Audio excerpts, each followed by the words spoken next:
That okay, this one is my chat with Jeremiah yesterday before yesterday. I'm trying to see, I sent it to someone. That's why I'm thinking it was going to be very fast. You can just tell the story then. You I send will us tell all it the there. I'll chat. send you all the chats. So when I saw it, I said, "What's this?" I didn't you get because the professor was actually calling him out for having an affair. With another woman. With another woman. I think someone was calling him out to say they had an affair with him. He said, "No, I should not believe it. It was his ex-wife." Then he asked me to get close to Profex. He now asked me to get close to Profex, and I got close to Profex. I spoke to Profex, told him my Igbo name, on phone and all that, to find out what more he had on him. So when I and Profex got talking, I found out that he didn't have much on Chris Okafor. So I went back and I told Chris. 1 week later, started calling other pastors out. About 5 or 6, but was Jeremiah Omotofufe. He said his name is Profex. Profex. One South African blackmailer that calls himself a blogger. Not a blogger. I'm going to get to him too. Because he collected money eventually. And I have the proof. So, and he might say, "Oh, I'm playing along." No, that's not playing along. Just like you told me a story. You said the pastor gave you money through your foundation and you brought it out and shared it to your foundation. He wanted to bribe you, but he was not able to bribe you. You didn't stop talking, right?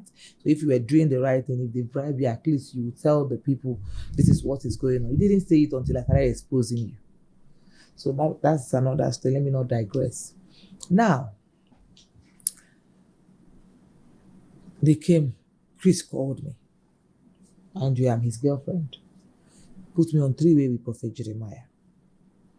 And they started pleading with me. Chris said, this is his friend. That this guy is calling them out. I should find out what. Then the story Prophet was... Which Jeremiah? Prophet Jeremiah Omotofufe. Papa G. The story that Prophet was calling him out for was not the testimony case, no. It was the story of a program he went for. Is it in... Okay, one lady. First of all, it's a program of one lady called Comfort.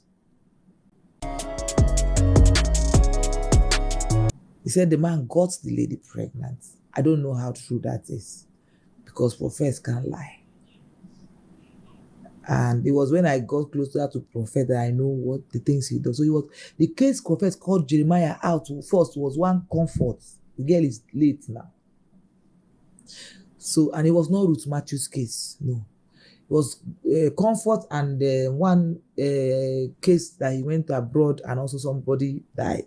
That was the case he was calling Prophet Jeremiah out for. So, when they told me to get closer to him and find out what he knows, Chris pleaded with me. In fact, I can remember the way they were saying, "My dear, please."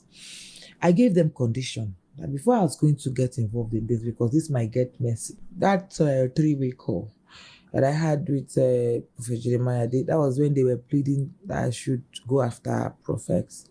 So I insisted that I gave them a condition that they have to involve the police, involve just the police and my lawyer, so he can guide me on the part I was about to do if I was going against the law, which they did eventually. They paid my lawyer, they involved my lawyer and paid his fee, legal fee, involved their own lawyer, paid his own legal fee and all that. So I had the guidance of the lawyer and also involved Interpol.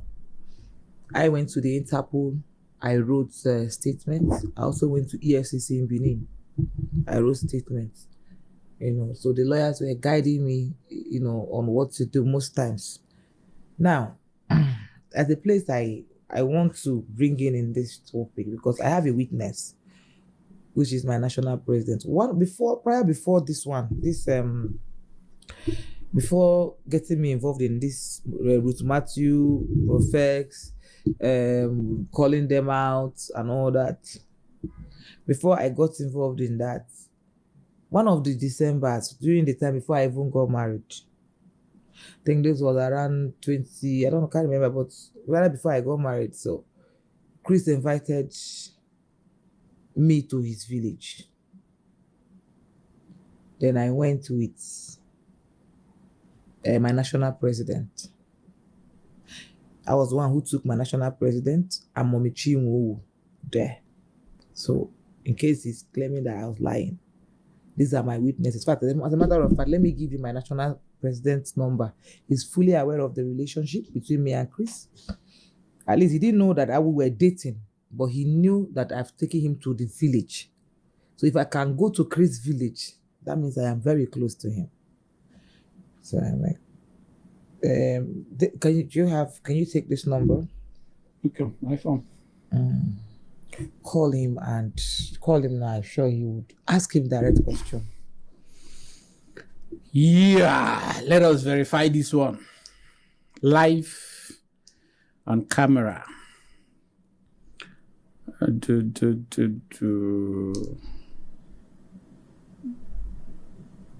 Okay. So the person I'm calling is Mr. Emeka Rolas, the former national president. They just left a few weeks ago as the national president of Actors Guild of Nigeria. Okay, so he just busied. Did he ring at all? It's ringing now.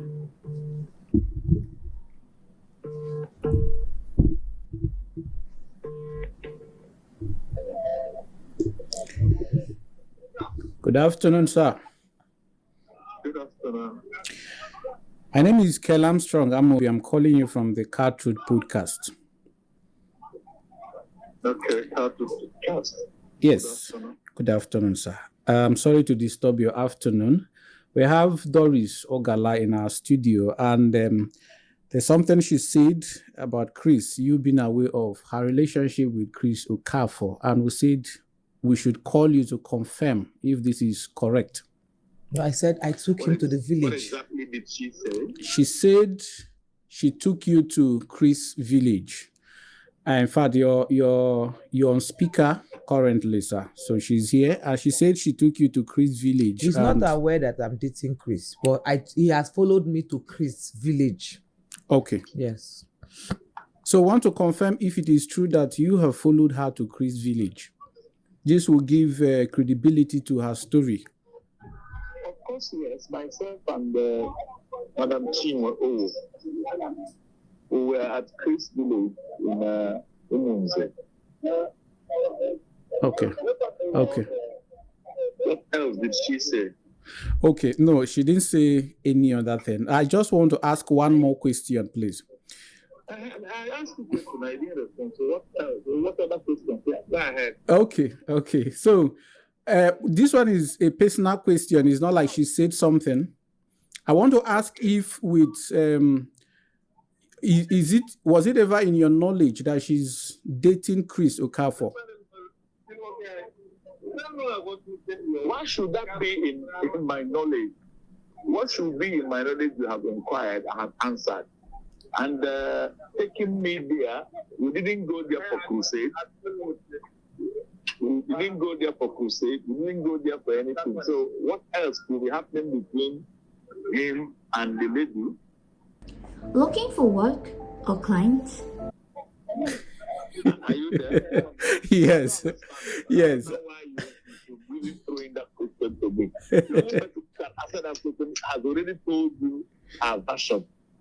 Do you understand? Thank you so much. Thank you. I've answered that yes, we were in that village. And what I am saying that I need also to be put out there is that I don't want to be pushed further. It's all right. Standing right now as Doris witnesses in a lot of things. You see, everybody doesn't behave the same. Okay? I want to say something. She might have chosen her personal way of venting her spleen or trying to heal from something she knows, only her knows. Let no other person come out and begin to take her to be the worst person on earth. I have been opportune to be president of the Actors Guild for 8 good years, and I have very private information to a lot of people who parade themselves as whited sepulchre, who can pretend in the public while behind they do worse things than what they are accusing her of. She and whoever she's mentioning have their issue, and they have, every human being has the right of doing what he or she feels to do to calm herself or himself down. Just like as you have asked me this question, and I've answered you directly, that I've been in that village, and I even mentioned a third person who was in that village before. I think that satisfies your curiosity. Yes, thank you so much for your time, sir. We appreciate it. Thank you.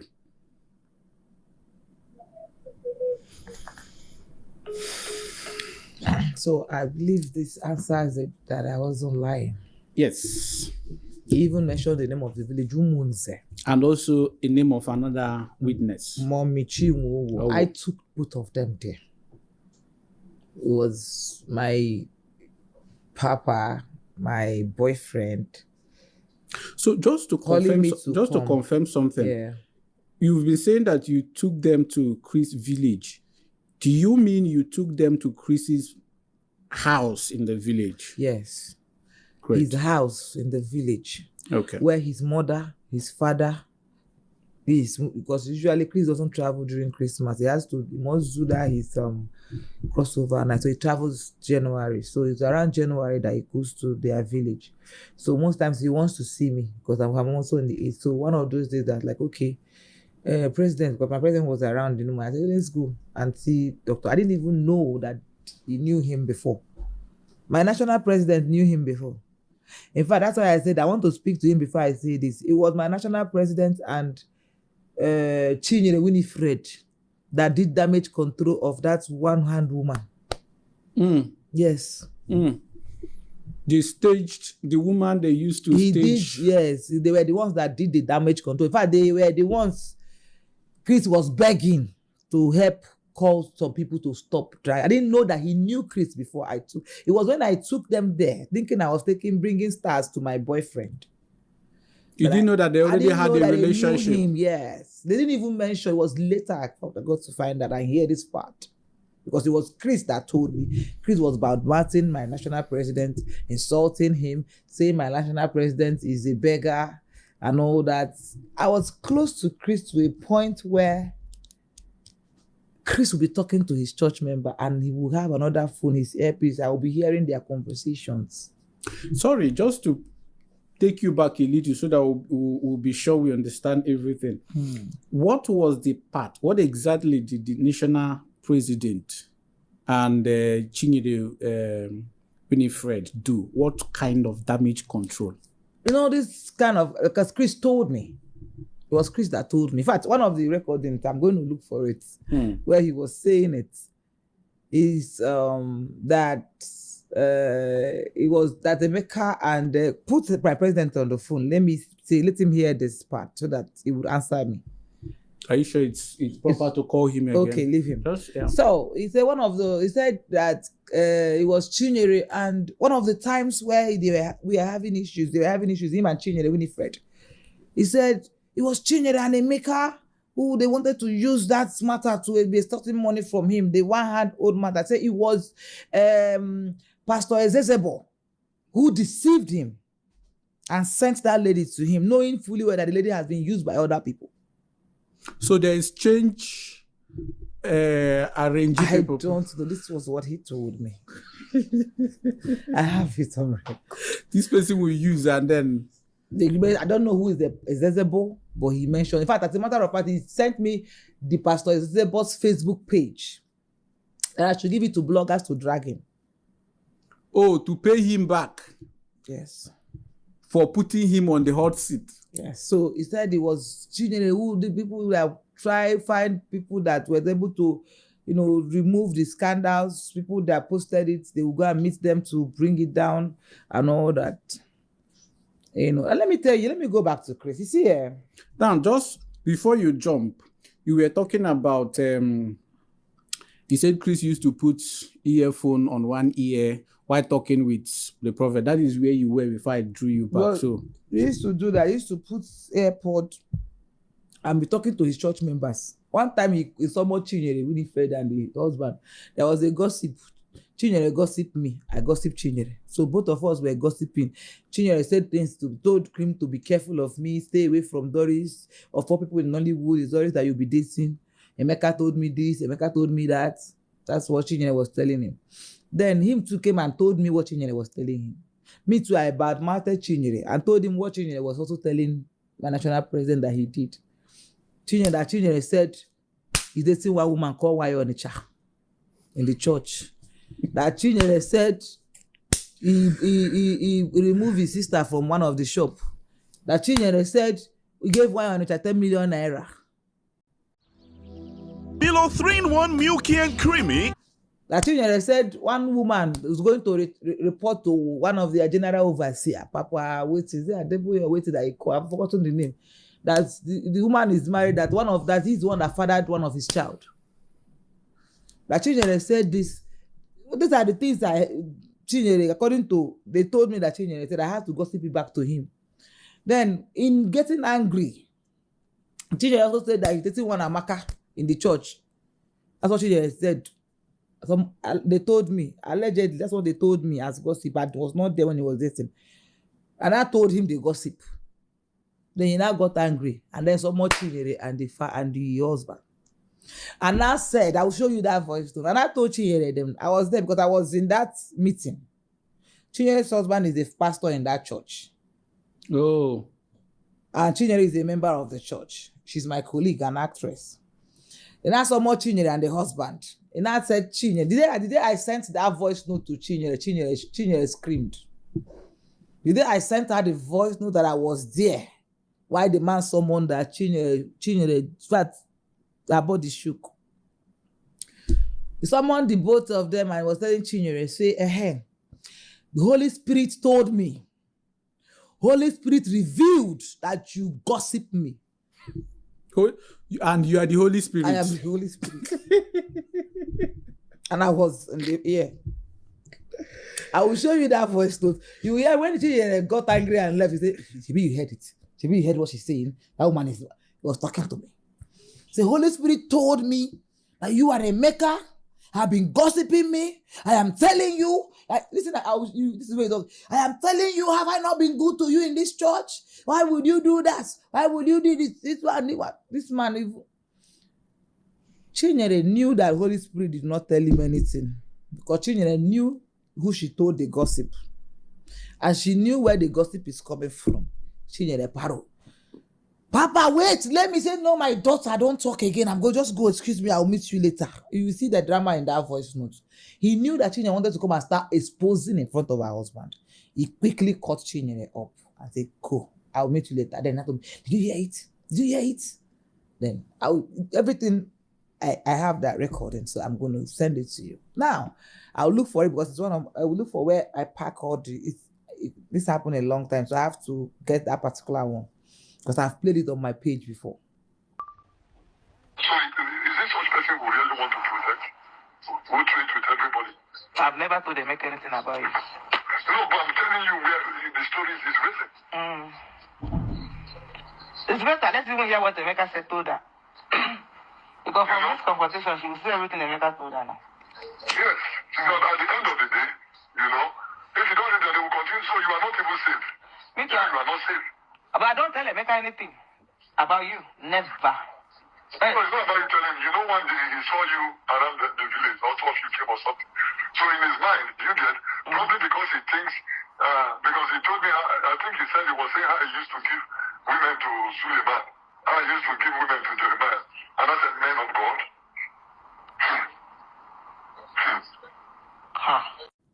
Now, this is how close I was with Chris before they now got me involved on this professed matter. And I insisted I was going to get police involved, which they did and obliged. Then I started following up profess. Mind you, following up profess has nothing to do with Bobby testimony case. No. Following up prophets, like I said before,